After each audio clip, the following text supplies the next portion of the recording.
නැද්ද? ගොඩක් ලස්සනයි මෙතන. ඉතින් ඔයාලට සමහර විට ඇහෙන්න පුළුවන් කුරුල්ලෝ කෑ ගහනවා, සත්තු කෑ ගහනවා. ගොඩක් ලස්සන තැනක්. ඉතින් මේ වගේ තැන්වලට එන්න මම හිතුවා ඉතින් මේ වගේ තැනකට ඇවිල්ලා අලුත් වීඩියෝ එකක් අදත් මගේ යාළුවන්ට දෙන්න ඕනි කියලා. මොකද මේ වගේ තැනකට ඇවිල්ලා උගන්නන එක මටත් ඇත්තටම ලොකු සතුටක්. ඒ වගේම තමයි මේ වීඩියෝ එක බලන ඔයාලටත් ගොඩක් සතුටු හිතෙනවා ඇති කියලා මම හිතනවා. ඒ වගේම ලස්සනට ආසාවෙන් වීඩියෝ එක බලන්න පුළුවන්. ඉංග්‍රීසි ටික උනත් ඉගෙන ගන්න පුළුවන්. ඉතින් එහෙනම් පහුගිය දවස්වල ඔයාලට මතක ඇති අපි ටෙන්සස් පාඩම කරා. ඊට පස්සේ අලුත් වාක්‍ය කිව්වා මේ ටෙන්සස් පාවිච්චි කරලා.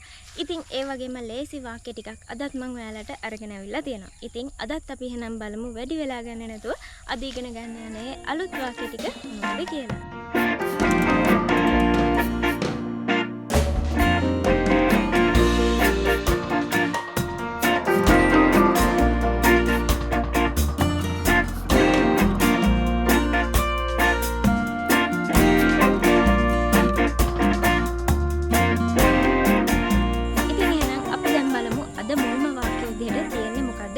ගොඩක් ලේසි වාක්‍යයක් තියෙන්නේ I played the guitar today morning. I played the guitar today morning. ඉතින් මේ වාක්‍යයේ තේරුම මොකද්ද? මම අද උදේ ගිටාර එක ප්ලේ කරා. I played the guitar today morning. මම අද උදේ ගිටාර එක ප්ලේ කරා. ඉතින් මේ වාක්‍ය අපි මොන ටෙන්ස් එකේද කියලා අඳුරගන්නේ කොහොමද? මේකේ මෙහෙමයි තියෙන්නේ. I කියලා තියෙනවා ඊට පස්සේ play වෙනුවට තියෙන්නේ played කියලා. I played the guitar today morning. ඉතින් ඕකෙදි ඔයාලට අඳුරගන්න ලේසි ක්‍රියාපදේ මොකද වෙලා තියෙන්නේ? අතීත වෙලා තියෙනවා. play කියන එක played වෙලා තියෙනවා අතීත කාලේ. ඉතින් එහෙනම් ඔයාලා දැන් දන්නවා මේ tense එක simple past tense. ඉතින් මේක අඳුරගන්න ගොඩක් ලේසි. I එකත් එක්ක කෙලින්ම ඇවිල්ලා තියෙන ක්‍රියාපදේ past වෙලා. ඒ කියන්නේ ක්‍රියාපදයේ අතීතෙන් තමයි ඇවිල්ලා තියෙන්නේ. I කියන එකත් එක්ක. I played the guitar today morning. එහෙනම් මේ වාක්‍ය simple past tense වලින් අපිට කියන්න පුළුවන්. මේ වාක්‍ය එහෙනම් simple past tense වාක්‍යයක්. ඉතින් එහෙනම් ඒක ඔයාලට ලේසියෙන් අඳුරගන්න පුළුවන්. මේකෙදි මම ඔයාලට තව දෙයක් කියන්නම්. මේකේ මුලින්ම කියලා තියෙන්නේ මම ගිටාර එක උදේ ප්ලේ කරා කියලා. කොහොමද කියලා තිබ්බේ?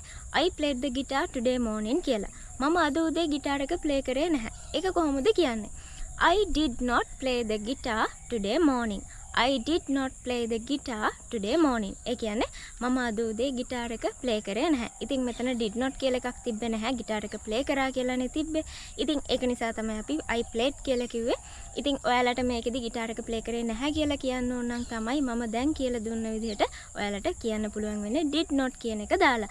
ඉතින් ඒකත් ඔයාලා මේකෙදි චුට්ටක් දැනගෙන ඉන්න I did not play the guitar කියන්නේ එහෙනම් මම ගිටාර එක ප්ලේ කරේ නැහැ කියලා. did not කියන එක දැම්මට පස්සේ අපහු played කියලා කියන්නේ නැහැ. ක්‍රියාපදේ අපි සාමාන්‍ය විදිහට කියනවා play කියලා.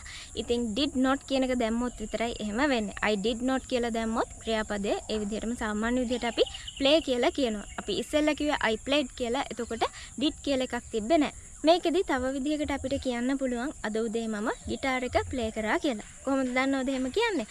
I did play the guitar today morning. මම ඉස්සෙල්ලා කිව්වේ I played the guitar today morning කියලා. ඉතින් ඒක අපිට තව විදිහකට කියන්න පුළුවන් I did play the guitar today morning කියලා. හැබැයි මේකේ වෙනස මොකද්ද? මුලින්ම අපි කිව්වා I played කියලා. PLAYED. ED එක ආවා past නිසා. ඉතින් මේකෙදි did කියලා දැම්මට පස්සේ අපි කෙලින්ම play කියලා කියනවා. ඒකට ED එකතු වෙන්නේ නැහැ. ඉතින් ඔය හැම ක්‍රමයකටම අපිට ඒක කියන්න පුළුවන්. did කියලා આવොත් play කියලා කියන්න පුළුවන්. එතකොට ed එකතු වෙන්නේ නැහැ. අපි ඒ වගේම play කරේ නැහැ කියලා කියනවා නම් did not දානවා නම් ඒත් අපිට play කියලා කියන්න පුළුවන්. ed එකතු වෙන්නේ නැහැ. ඉතින් ඔය ටික ඔයාලට ලේසියෙන් මතක තියාගන්න පුළුවන්. අනිත් වාක්‍ය කියන්න මම තවත් ලස්සන තැනකට ඇවිල්ලා තියෙනවා. ඉතින් එහෙනම් මෙතන ඉඳලා අපි බලමු මේ වාක්‍ය මොකක්ද කියලා. වාක්‍ය තමයි Is that baby laughing? Is that baby laughing? ඒ කියන්නේ මොකද්ද?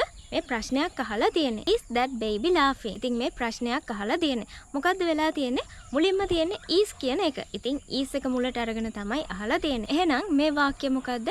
අපිට පුළුවන් මේ වාක්‍ය present continuous tense එකට ගන්න. ඒ කියන්නේ present continuous tense එකේ වාක්‍යයක් තමයි මේක.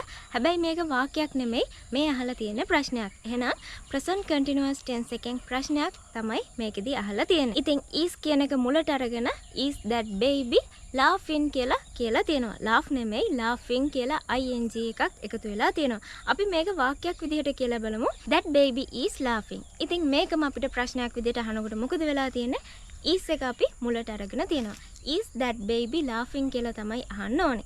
ඉතින් ප්‍රශ්නයක් අහනවා නම් is that baby laughing කියලා අහන්න පුළුවන්. එහෙම නැත්නම් මේක වාක්‍යයක් විදිහට කියනවා නම් that baby is laughing කියලා කියන්න පුළුවන්. ඉතින් මම හිතනවා ඔයාලට මේ ප්‍රශ්න අහන විදිහයි අපි සාමාන්‍යයෙන් නිකන් වාක්‍යයක් කියන විදිහයි හොඳටම තේරෙනවා ඇති කියලා. ඉතින් ඒ විදිහට ඔයාලට ප්‍රශ්න අහන්න පුළුවන්. ඒ වගේම වාක්‍ය කියනවා නම් සාමාන්‍යයෙන් අපි කලින් ඉගෙනගෙන තියෙන විදිහටම වාක්‍ය කියන්න පුළුවන්. ඉතින් මේකෙදි වෙලා තියෙන is that කියලා ඇවිල්ලා තියෙනවා. අපි නිකන් වාක්‍යයක් කියනකොට කොහොමද කියන්නේ? that baby කියලා කියන්න පුළුවන්. that baby is laughing කියලා කියන්න පුළුවන්. මේකෙදි වෙලා තියෙන්නේ is කියන එක තමයි මුලට ඇවිල්ලා තියෙන්නේ. ඉතින් is එක මුලට අරගෙන එහෙනම් ඔයාලට ප්‍රශ්න අහන්න පුළුවන්. ඉතින් මේක මම හිතනවා ඔයාලට තේරෙන්නේ නැති කියලා. ඉතින් මේ වගේ උදාහරණ මම ඉස්සරහටත් කියලා දෙන්නම්. එතකොට ඔයාලට තවත් තේරෙයි. අපි එහෙනම් ඊළඟ වාක්‍ය බලමු මොකද්ද කියලා. ඊළඟ වාක්‍ය කියන්නේ එහෙනම් මම තවත් ලස්සන තැනකට ඇවිල්ලා තියෙනවා. අපි මෙතන ඉඳලා බලමු ඊළඟ වාක්‍ය මොකද්ද කියලා. She will not cry again. She will not cry again. ඒ කියන්නේ මොකද්ද? ඇය ආපහු අඬන එකක් නැහැ. She will not cry again. ඇය ආපහු අඬන එකක් නැහැ කියලා තමයි මේ කියලා තියෙන්නේ. Again කියන්නේ ආපහු නැවතත් අඬන එකක් නැහැ කියලා තමයි මේ කියන්නේ. She will not cry again කියලා. ඉතින් අපිට මේ will not කියන එක won't කියලා කියන්න පුළුවන්. හැබැයි won't කියන එක ලියන්නේ කොහොමද? W-A-N-T නෙමෙයි W-O-N apostrophe. ඒ කියන්නේ උඩින් කමා එකක් දාලා T කියලා ලියන්න ඕනේ. එතකොට එහෙනම් අපිට will not කියන එක කෙටි කරලා won't කියලා කියන්න පුළුවන්. එහෙමත් චුට්ටක් කියලා බලමු. She won't cry again. She won't cry again. ඒ කියන්නේ ඇය ආපහු අඬන එකක් නැහැ. මේ tense එක මොකද්ද කියලා අඳුරගන්න මම ඔයාලට තව චුට්ටක් ලේසි කරන්නම්. අපි මේ not කියන එක චුට්ටක් අමතක කරමු. කොහොමද එතකොට කියන්නේ? She will cry again. She will cry again. not එක චුට්ටකට අපි අමතක කරා. එතකොට මෙතන will කියන එක තියෙනවා. will කියන එක දැක්ක ගමන් ඔයාලට මතක් වෙන්නේ මොකද්ද? future tense. ඉතින් will කියන එකෙන් පස්සේ කෙලින්ම cry කියලා තියෙනවා. ක්‍රියාපදේ අපි cry කියලා එහෙමම තියලා තියෙනවා. ඉතින් will එකෙන් පස්සේ ක්‍රියාපදේ එහෙමම තියනවා නම් මොකක්ද ඒ tense එක? simple future tense. simple future tense වලින් තමයි එහෙනම් අපි මේ වාක්‍ය කිව්වේ. හැබැයි මේ වාක්‍ය කරන්නේ නැහැ කියලා තමයි කියන්නේ. simple future tense වල නැහැ කියන දෙයක් තමයි මේ කියන්නේ. එහෙනම් මොකක්ද අපහු වාක්‍ය? She will not cry again. She will not cry again. ඇය ආපහු අඬන එකක් නැහැ. ඇය ආපහු අඬනවා නම් මොකද්ද කියන්නේ? She will cry again. She will cry again. ඇය ආපහු අඬාවි. එතකොට will කියන එකත් එක්ක අපි cry කියන එක විතරක් දානවා. ඉතින් will not කියලා දැම්මොත් she will not cry again. එතකොට ඇය ආපහු අඬන එකක් නැහැ කියලා තමයි මේ කියලා තියෙන්නේ. එහෙනම් මං අනිත් වාක්‍ය කියන්න තවත් තැනකට ආවා. ඉතින් අපි බලමු මෙතන ඉඳලා ඒ වාක්‍ය මොකද්ද කියලා. වාක්‍ය විදිහට තියෙන්නේ has he gone to the school? Has he gone to the school? ඒ කියන්නේ ඔහු පාසල් ගිහිල්ලා තියනවද? ඔහු ඉස්කෝලේ ගිහිල්ලා තියනවද කියලා තමයි මේ අහලා තියෙන්නේ. Has he gone to the school? ඔහු පාසල් ගිහිල්ලා තියනවද? එහෙනම් මේ අහලා තියෙන්නේ ප්‍රශ්නයක්. ප්‍රශ්නයක් අහලා තියෙන්නේ කොහොමද? has කියන එක මුලට අරගෙන. Has he gone to the school? gone කියලා තමයි කියලා තියෙන්නේ. go නෙමෙයි, went නෙමෙයි, gone කියලා තමයි කියලා තියෙන්නේ. එහෙනම් මේ මොකද්ද? ක්‍රියාපදයේ past participle කියන තුන්වෙනි එක තමයි අරගෙන තියෙන්නේ. ඒ වගේම has කියන එක මුලට අරගෙන තියෙනවා. Has he gone to the school? ඔහු පාසල් ගිහිල්ලා තියනවද? එහෙනම් ඔයාලට දැන් මතක් වෙනවා ඇති has කියන එක දාන්නේ අපි present tense වලදී. ඉතින් has එකත් එක්ක අපහු gone කියලා past participle කියන තුන්වෙනි එක දාලා තියෙනවා. එහෙනම් මේ tense එක මොකද්ද? present perfect tense එක තමයි මේ වාක්‍යයෙන් කියලා තියෙන්නේ. Has he gone to the school? ඔහු පාසල් ගිහිල්ලා තියනවද? අපි මේක ප්‍රශ්නයක් විදිහට නැතුව නිකන් වාක්‍යයක් විදිහට කිව්වොත් he has gone to the school. He has gone to the school. ඒ කියන්නේ ඔහු පාසල් ගිහිල්ලා තියනවා. මේක අහන්නේ මොකද්ද? Has he gone to the school? එහෙනම් has කියන එක මුලට අරගෙන අපිට මේ විදිහට present perfect වලින් ප්‍රශ්න අහන්න පුළුවන්. මම දැන් මේ අහුවේ ඔහු ඉස්කෝලේ ගිහිල්ලා තියනවද කියලා. ඒ කියන්නේ has he gone to the school කියලා තමයි අහුවේ. මේක අපිට පුළුවන් ඔහු ඉස්කෝලේ ගිහිල්ලා නැද්ද කියලා අහන්න. කොහොමද ඒක අහන්නේ? Hasn't he gone to the school? Hasn't he gone to the school? එහෙම නැත්නම් has he not gone to the school? Has he not gone to the school? ඉතින් has not කියන එක තමයි මම මේ hasn't කියලා කෙටි කරලා කිව්වේ. ඉතින් අපිට hasn't he gone to the school කියලා අහන්නත් පුළුවන්. එහෙම නැත්නම් දිගට අහන්න පුළුවන් has he not gone to the school කියලා. සමහර අය මේක has not he gone to the school කියලා කියනවා. එහෙම නෙමෙයි හරියට කියන්නේ has he not gone to the school? ඔහු පාසල් ගිහිල්ලා නැද්ද කියලා තමයි මේකෙන් අහන්නේ. ඉතින් ඔයාලට ගිහිල්ලා තියනවද කියලා අහන්නත් පුළුවන්. ගිහිල්ලා නැද්ද කියලාත් අහන්න පුළුවන්. මම මේ දැන් කියලා දුන්න විදිහට. ඉතින් මම හිතනවා මේ ටික ඔයාලට හොඳටම තේරෙන්නේ නැති කියලා. ඉතින් එහෙනම් අපි බලමු අද පාඩමේ තියෙන අන්තිම වාක්‍ය තමයි she will have cooked milk rice. she will have cooked milk rice. ඒ කියන්නේ මොකද්ද? ඇය කිරිබත් හදලා තියේවි.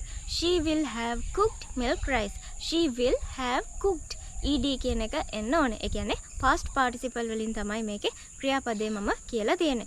she will have cooked milk rice. ඒ කියන්නේ ඇය කිරිබත් හදලා තියේවි. ඉතින් එහෙනම් මේ වාක්‍යය ඔයාලට පේනවා will කියන එක. will තියනවා නම් මොන tense එකද? future tense. will එකත් එක්ක මොකද්ද වෙලා තියෙන්නේ? have කියන එක ඇවිල්ලා තියෙනවා. have එකත් එක්ක මොකද්ද වෙලා තියෙන්නේ? cook වෙනුවට cooked කියලා past participle වෙලා තියෙනවා. ඒ කියන්නේ ed එකතු වෙලා තියෙනවා. cook කියන එකට ed එකතු වෙලා past participle වෙලා තියෙනවා. එහෙනම් ඔයාලට දැන් මේ tense එක අඳුරගන්න ලේසි. මේ tense එක මොකද්ද? future perfect tense. future perfect tense. future කියලා අඳුරගත්තා අපි will කියන එක තිබ්බ නිසා. perfect tense කියලා අපි අඳුරගත්තේ කොහොමද? have කියන එක අපි දැක්කා. have එකත් එක්ක past participle ඇවිල්ලා තිබ්බා. එහෙනම් ඒක අපි දන්නවා perfect tense එකක් කියලා. එහෙනම් future perfect tense කියලා අපිට මේ වාක්‍යය අඳුරගන්න පුළුවන්. ඉතින් එහෙනම් මේ වාක්‍යයත් ගොඩක් ලේසි. she will have cooked milk rice. she will have cooked milk rice. ඒ කියන්නේ ඇය කිරිබත් හදලා තියේවි. ඇය කිරිබත් හදලා තියෙන එකක් නැහැ. කොහොමද කියන්නේ? she will not have cooked milk rice. she will not have cooked milk rice. ඒ කියන්නේ ඇය කිරිබත් හදලා තියෙන එකක් නැහැ.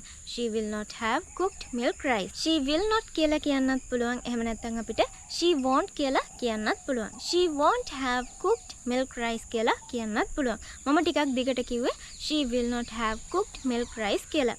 ඉතින් මේකෙදි අපිට ප්‍රශ්න අහන්නත් පුළුවන්. will she have cooked milk rice? will she have cooked milk rice? ඒ කියන්නේ මොකද? ඇය කිරිබත් හදලා තියේවිද? will she have cooked milk rice? එහෙනම් will කියන එක අපි මුලට ගත්තා. will she have cooked milk rice? will කියන එක මුලට අරගෙන අපිට ඒ විදිහට will she have cooked milk rice කියලා ප්‍රශ්නයක් අහන්න පුළුවන්. ඒකම අපි ඇය කිරිබත් හදලා තියෙන එකක් නැද්ද කියලා අහන්නේ කොහොමද? will she not have cooked milk rice? will she not have cooked milk rice? එහෙම අහන්නත් පුළුවන්. නැත්නම් අපිට won't she have cooked milk rice කියලා අහන්නත් පුළුවන්. won't කියන්නේ will not කියන එක කෙටි කරාම. ඉතින් නැහැ කියලා දෙයක් අපිට කියන්න පුළුවන් මේ not එක දාලා. එහෙම නැත්නම් අපි ඉස්සෙල්ලා කිව්ව විදිහට මේකෙන් ප්‍රශ්න අහන්න පුළුවන්. ඉතින් එහෙනම් මම හිතනවා ඔයාලට මේ වාක්‍ය හොඳටම තේරෙන්නේ නැති කියලා. ඉතින් මේ tenses කියන පාඩම ගොඩක් ලේසි. හැබැයි ගොඩක් අය මේ tenses පාඩමට බයයි.